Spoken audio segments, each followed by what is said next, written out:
Hi, everybody. Coming to you from the lair of the Veterans Freedom Fleet mission. Just an update of what I've been trying to get accomplished here. As of late, I've been working on the little river raider and trying to find places to take it fishing.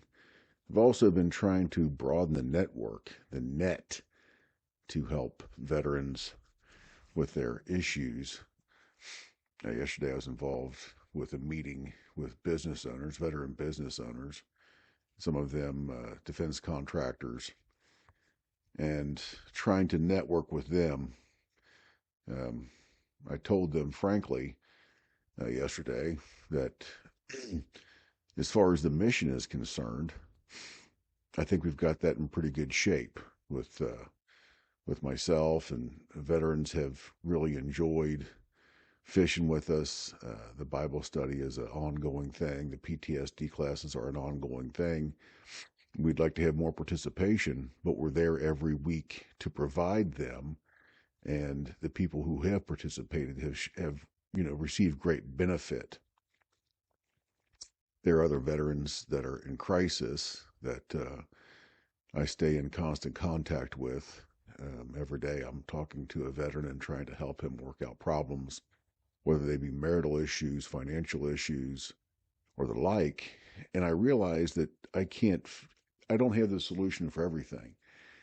But if I have a Rolodex that's full of people who have those solutions, then we'll find a solution for everybody. Um, I believe that Christ is the answer to our issues, but we need solutions for our problems.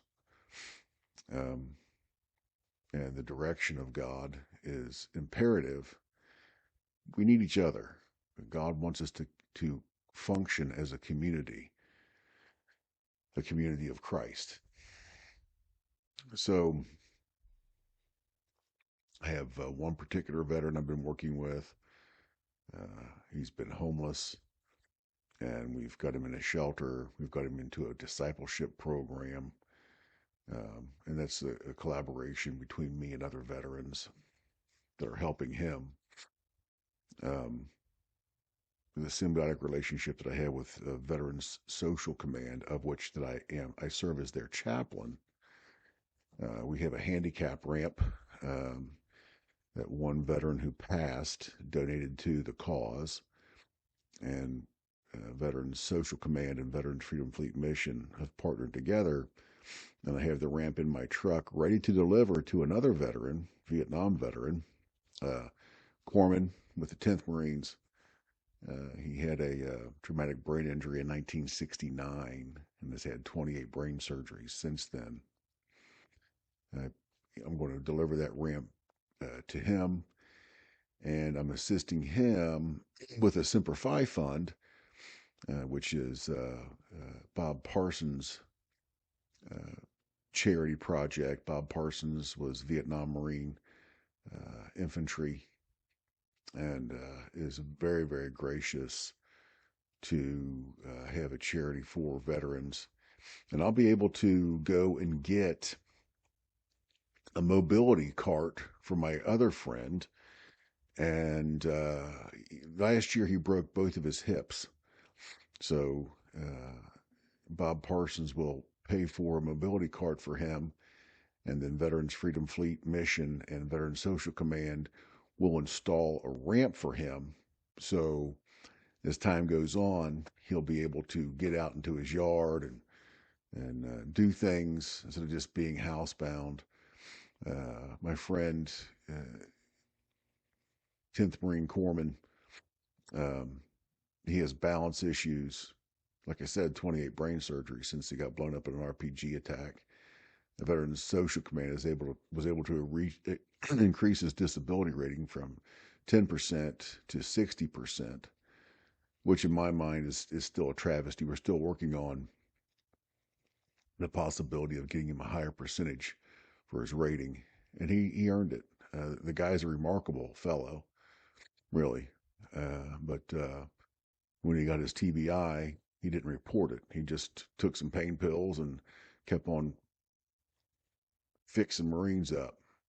He basically was knocked unconscious from an RPG attack and then cauterized a Marine's leg who lost his leg from his knee down.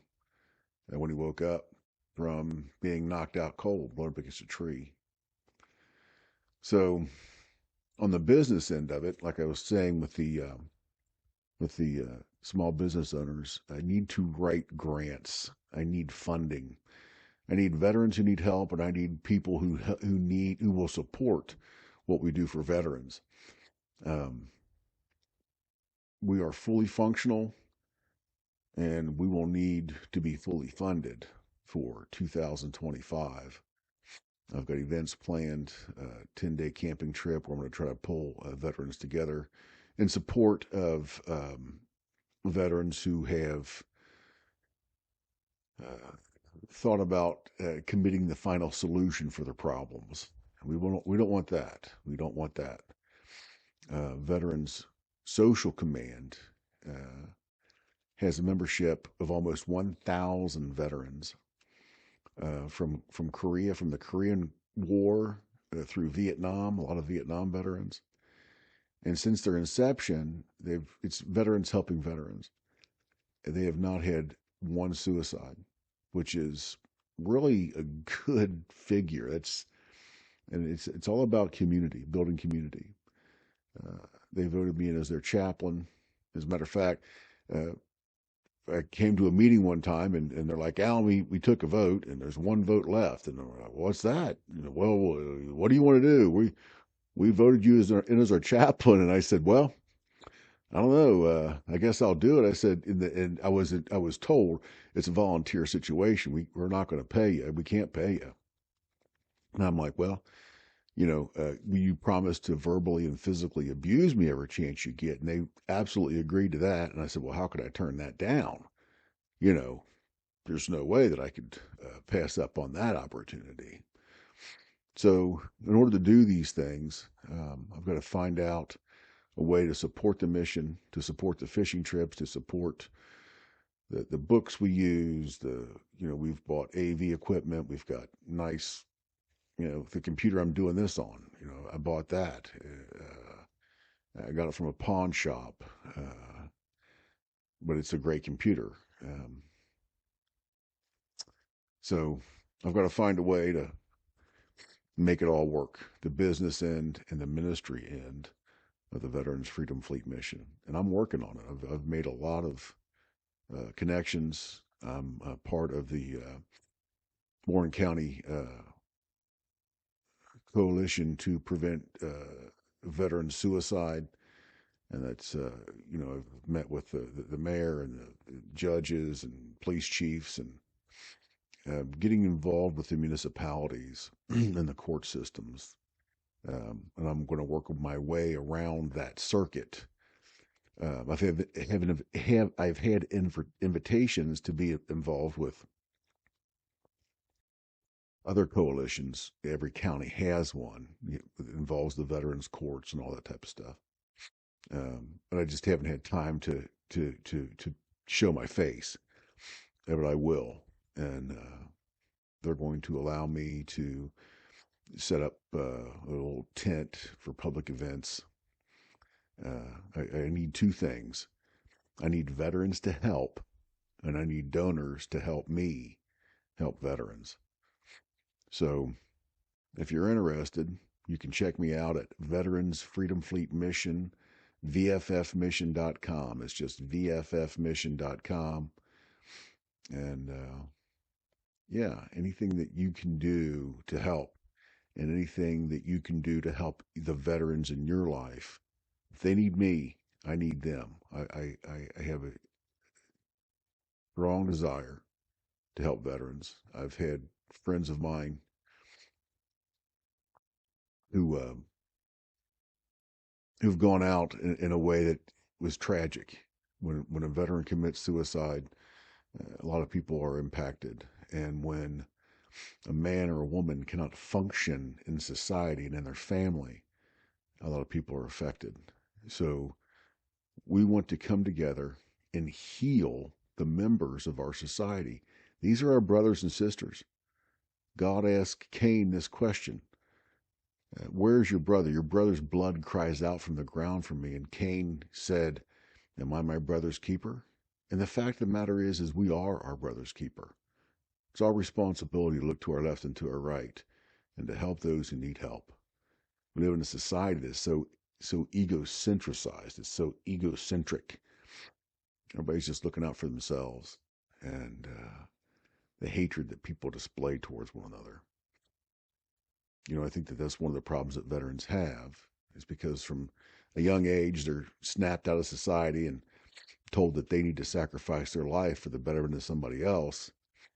And when their time comes up, where they take off that uniform and come back to the civilian world, they realize there's nobody going to do that for them. They realize that their sacrifice is not going to stop.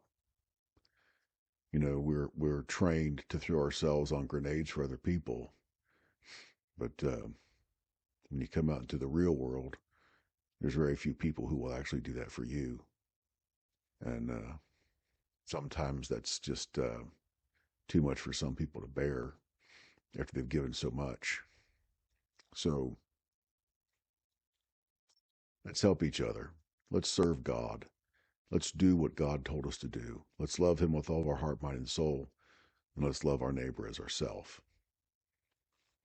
God bless you.